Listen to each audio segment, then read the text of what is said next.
Hello friends, welcome to Vijaya creation. நம்ம இன்றைக்கி என்ன பார்க்க போகிறோம்னு பார்த்தீங்கன்னா, நேற்று அந்த மட்டுங்காய் விழாவில் நான் சிறுகிழங்கு அந்த மார்க்கெட்டில் வாங்கிட்டு வந்தேன். நல்ல ஃப்ரெஷ்ஷாக கேரளா காயின்ட்டு கொடுத்தாங்க. பாருங்கள் எப்படி இருக்குன்ட்டு. நல்லா 3-4 வாட்டி அதில் இருக்கிற மண்ணை எல்லாம் நல்லா வாஷ் பண்ணிவிட்டு கொஞ்சம் நேரம் ஒரு 1/2 hour தண்ணியிலே போட்டு ஊற போட்டுட்டு இந்த மாதிரி எடுத்தால் அதில் உள்ள எனர்ஜி வேஸ்ட் ஆகாமல் அப்படியே நம்மளுக்கு தோல் மட்டும் ரிமூவ் ஆகி கிடைக்கும். பாருங்கள், அது ஊறி அழகாக இருக்குது. இந்த மாதிரி எடுத்து கொஞ்சம் நேரம் ஸ்பெண்ட் பண்ணி அதை எடுத்து ரெடி பண்ணி வச்சிட்டோன்னா டக்கு டக்குன்னு நறுக்கி நம்ம பொரியலுக்கு ரெடி பண்ணிக்கலாம். இப்போ என்ன பார்க்க போகிறோம்னு பார்த்தீங்கன்னா, சிறுகிழங்கு பொரியலும் வெந்தயக்கீரை சப்ஜி தான் பார்க்க போகிறோம். வாங்க எப்படி பண்ணலான்ட்டு பார்க்கலாம். இது வந்துட்டு சாம்பார், வத்த குழம்பு, ரசம் எல்லாத்துக்குமே நல்ல காம்பினேஷன் கரெக்டாக தான் இருக்கும். சிறுகிழங்கோட ஃபேவரட் நிறைய பேர் இருப்பாங்க, அதில் நானும் ஒருத்தர். எனக்கு ரொம்ப பிடிக்கும்.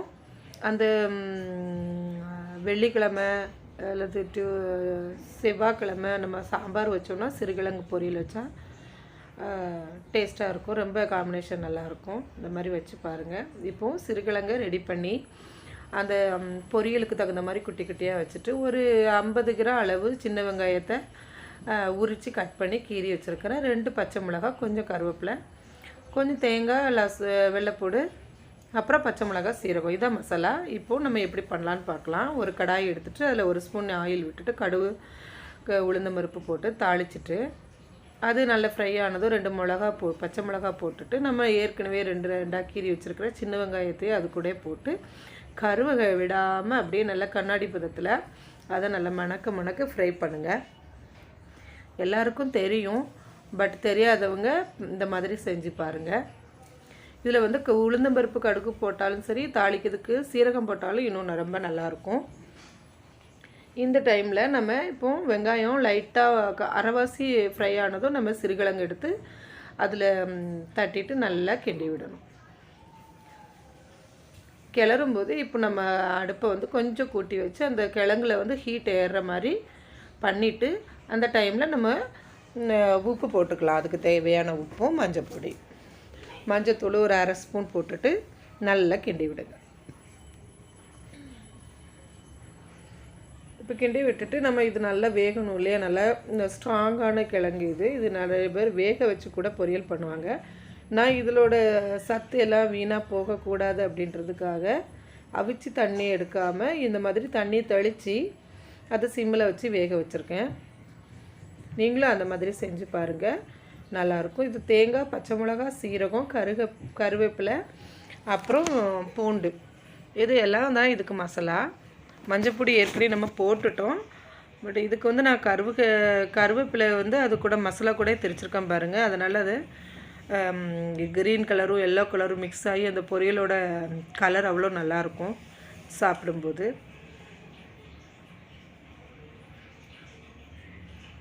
பிகினர்ஸ் யாராவது இருந்தாங்கன்னா இந்த மாதிரி சிறுகிழங்கு இந்த மாதிரி செஞ்சு வச்சு பாருங்கள். இது லைட்டாக சிம்மில் வச்சு ஒரு 5 நிமிஷம் கிண்டி விட்டுட்டு மசாலா போட்டதுமே 2 or 3 minutes அவ்வளோதான். மசாலாவை ரொம்ப நேரம் வைக்கக்கூடாது. இந்த மாதிரி பாருங்கள், க்ரீனும் இல்லாமல் எல்லோவும் இல்லாமல் நல்ல கலர்ஃபுல்லான ஒரு பொரியல் நம்மளுக்கு ரெடி ஆயிடுச்சு. அவ்வளோ நல்லாயிருக்கும். கடுகு, உளுந்தம்பருப்பு அதோட ஃப்ரையோட அந்த சின்ன வெங்காயம் ஃப்ளேவரோடு சேர்த்து சாப்பிடும்போது செஞ்சு பாருங்கள். நெக்ஸ்ட் என்னென்னு பார்த்தீங்கன்னா, நம்ம ஒரு சப்ஜி தான் பார்க்க போகிறோம். சப்பாத்திக்கு சாப்பிட்ற மாதிரி. நம்ம இப்போ வந்து குளிர் டைம் தான், பட் ஆனால் நம்ம உடம்பு எல்லாமே நல்லா ஹீட்டாக இருக்க மாதிரி ஒரு தலைவலி வரும், ஒரு மாதிரியாக வரும். இந்த கோவிட் டைமில் இந்த மாதிரி நோய் எதிர்ப்பு சக்தி ஜாஸ்தி உள்ள வெந்தயக்கீரை அடிக்கடி செஞ்சு சாப்பிடுங்க. ஹீட்டும் ஆகாது, சளி பிடிக்காது. அதை நான் நறுக்கி கழுகி எல்லாம் ரெடி பண்ணி வச்சுருக்கேன். இப்போ கடாயில் ஆயில் விட்டு 1 ஸ்பூன் சீரகமும் 2 காஞ்ச வத்தலும் கிள்ளி போட்டு தாளிச்சிட்டு அது கூட ஒரு 5-6 பல் பூண்டு எடுத்து இந்த மாதிரி நச்சு போட்டிருக்கேன். போட்டுட்டு அது கூட ஒரு உருளைக்கிழங்க நல்லா தோல் சீவி நறுக்கி இந்த மாதிரி போட்டுக்கோங்க. போட்டுட்டு அந்த சீரகம், வத்தல் எல்லாம் அந்த உருளைக்கிழங்கோட பீசஸ் வந்து அந்த ஆயிலில் ஃப்ரை ஆகணும். இது தனியாக ஆயிலில் ஃப்ரை பண்ணிக்கும் நம்ம இதில் போட்டுக்கலாம். பட் ஆனால் இது ஒரே இதில் நம்ம கடாயில் ரெடி ஆயிரும்ன்ட்டு அதே ஆயிலில் அந்த உருளைக்கிழங்கு ஃப்ரை பண்ணிவிட்டு அதுக்கு அப்புறம் நம்ம ஒரு வெங்காயம், பெரிய வெங்காயமோ அல்லது சின்ன வெங்காயமோ, நான் இன்றைக்கி பெரிய வெங்காயம் தான் போட்டிருக்கேன், அதை நல்லா குட்டி குட்டியாக நறுக்கி அது கூடயே போட்டு நல்லா வதக்கிக்கோங்க. ரொம்ப கருகிற அளவுக்கு ப்ரௌனாக வெங்காயம் வதங்கணும்னு அவசியம் இல்லை. முக்கால்வாசி இல்லாமல் அரைவாசி இல்லாமல் ஒரு கண்ணாடி பதத்தில் வதக்கி எடுத்துக்கலாம். இப்போவே உருளைக்கிழங்கு முக்கால்வாசி வெந்துடும் பாருங்கள். இப்போது 1 ஸ்பூன் வத்தல் பொடி, 1 ஸ்பூன் வந்து கொத்தமல்லி பொடி, அரை ஸ்பூன் வந்து மஞ்சள் பொடி. நான் கொஞ்சம் டிஃப்ரெண்ட்டாக பண்ணியிருக்கேன் தேங்காய் போடாமல்.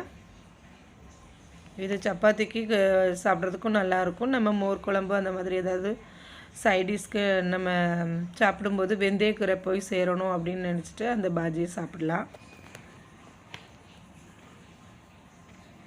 பாருங்கள், இந்த மாதிரி மசாலா போட்டு மசாலா வெந்ததும் உப்பு எல்லாம் போட்டு கரெக்டாக அதோட டேஸ்ட்டு பார்த்துட்டு திரும்ப நம்ம நறுக்கி வச்சுருக்க வெந்தயக்கீரையை அதில் போடுவோம். வெந்தயக்கீரை ரொம்ப கருப்பாக கொல கொலன்னு வேகணும்னு அவசியம் இல்லை. இந்த மாதிரி அதில் போட்டுட்டு நல்லா பரட்டி விடுங்க.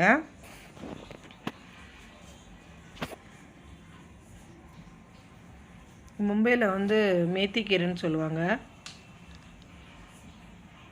நல்லா ஃப்ரெஷ்ஷாக கிடைக்கும் இந்த பனி டைமில். பட் நம்மளுக்கு தான் அதை ஒவ்வொரு இலையாக ஆஞ்சி வைக்கிறதுக்கு கொஞ்சம் கஷ்டமாக இருக்கும். அந்த மாதிரி டைமில் வெந்தயக்கீரை சட்டுன்னு வைக்கிறதுக்காக முந்தின நாளே அதை ரெடி பண்ணி வச்சுக்கோங்க. இப்போ கூட நான் பண்ணும்போது வெந்தயக்கீரை கெட்ட காட்ட முடியல வீடியோவில். நான் முந்தின நாளே அதை கட் பண்ணி அந்த லீஃபை எடுத்து நல்லா 2-3 வாட்டி வாஷ் பண்ணி நறுக்கி வச்சுருந்தேன். பாருங்கள், இப்போ வெந்தயக்கீரை நல்லா ஒரு 3 or 4 மினிட்ஸில் வதங்கிடுச்சு. ஒரு கொஞ்சம் க்ளோஸ் பண்ணி வச்சோன்னே அந்த பொட்டேட்டோட ஃப்ளேவரும் அந்த வெந்தயக்கீரையும் சேர்ந்து சீரகம் வெங்காயம் எல்லாம் சேர்ந்து அவ்வளோ டேஸ்ட்டாக இருக்கும்.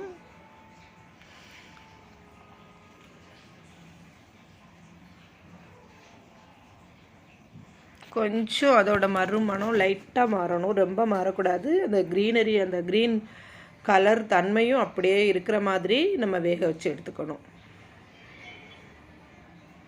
பாருங்கள், இவ்வளோ அழகாக இருந்திருக்குன்ட்டு. இப்போ இந்த 1 ஸ்பூன் அல்லது அரை ஸ்பூனு நம்ம காரத்துக்கு தகுந்த மாதிரி காரம் போட்டுக்கோங்க. காய்ச்சி வத்தல் 2 போட்டிருக்கேன், காஷ்மீர் வத்தல். இப்போ சப்ஜி ரெடி ஆகிட்டு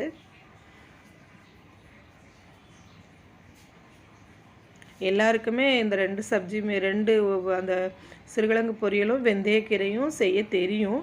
பட் இந்த மாதிரி செய்யாமல் நீங்கள் தேங்காயெல்லாம் போட்டு செய்தா இருந்தால் இந்த மாதிரி ஒரு வாட்டி சப்பாத்திக்கு செஞ்சு பாருங்கள், ரொம்ப டேஸ்ட்டாக இருக்கும். இந்த வீடியோ பிடிச்சிருந்துச்சுன்னா லைக் பண்ணுங்கள், ஷேர் பண்ணுங்கள், கமெண்ட் பண்ணுங்கள் ஃப்ரெண்ட்ஸ். நெக்ஸ்ட் வீடியோவில் பார்ப்போம். தேங்க்யூ.